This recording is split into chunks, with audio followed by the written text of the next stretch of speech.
তাহলে কি হবে 1000 হয়ে যাবে। তাহলে ওখানে মিলিমিটার পেয়ে গেলাম। এখন তোমার সন্দেহ থাকলে টেপে দেখো 1000 হয়েছে কিনা, গুনে গুনে দেখো মিলছে কিনা। 1 সেন্টিমিটার দেখি তো বোঝা যাচ্ছে 1 সেন্টিমিটারে 10টা দাগ থাকে, তাহলে 5 সেন্টিমিটারে 50টা দাগ হবে, মানে 50 মিলি। আর 10 সেন্টিতে 100 মিলি, তাহলে 20 সেন্টিতে 200 মিলি, 30 এ 300, 40 এ 50 এ 60 এ 70 এ 80 তে 90 তে 100 তে 1000। একদম সহজ হয়ে গেছে। এই জিনিসটা, এই থিংগুলো কিছু সিস্টেম আছে, সিস্টেমটা ফলো করলে সহজে শিখতে পারে যে কোনো মানুষ। অন্ধ লোকও শিখে নেবে, শুধু শুনলে ওটা শিখে নেবে, দেখা লাগবে।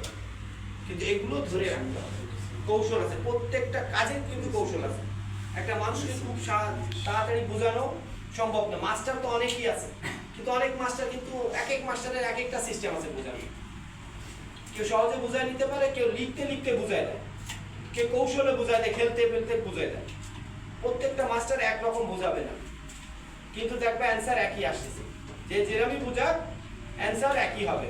5 এ 5 এ 10, আমি একটু ঘুরাই বলবো, আরেকজন একটু ঘুরাই বলবে, আরেকজন অন্য রকমই বলবে, 10ই বলবে। 5 এ 5 এ আর 11 বলবে।